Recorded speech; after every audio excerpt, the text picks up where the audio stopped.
Hello fitness fighter. Today మనం ఈ వీడియోలో top 5 best shoulder muscle exercise చూసి తెలుసుకుందాం. ఫస్ట్ ఒక షార్ట్ అనే 2 లెగ్స్ మిడిల్ నుంచి షోల్డర్ లెంత్ తీసుకొని స్లోగా రిలీజ్ చేయాలి. అప్పర్ బాడీ లైట్గా బెండ్ పెట్టి సేమ్ వీడియోలో చూపిన విధంగా చేయాలి. నెక్స్ట్ ఒక రోప్ని తీసుకొని మన షోల్డర్ లెంత్ వచ్చినాక లైట్గా బెండ్ చేయాలి. అలాగే ఈ రోప్ మనకు బాడీకి టచ్ కాకుండా చూసుకోవాలి.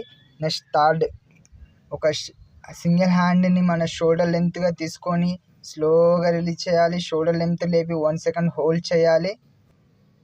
ఫోర్త్, మన పేస్ఫుల్ వర్కౌట్ అండి. ఈ వర్కౌట్ చేయడం అంటే చాలామందికి ఇష్టం. దీన్ని ఇలా సీటెడ్ రోగా చేయడం వల్ల బాడీ బ్యాలెన్సింగ్గా ఉండి మన షోల్డర్ మజిల్కు ఎంతో చక్కగా వెయిట్ పడుతుంది. అలాగే మనకు కావాల్సిన మజిల్ వర్కౌట్ కంప్లీట్ అవుతుంది. సో ఈ టిప్స్ అన్నీ ఫాలో అయ్యి మీ మజిల్ వర్కౌట్ని కంప్లీట్గా పర్ఫెక్ట్గా చేయవలసిందిగా చెప్తున్నాను. Last but not least,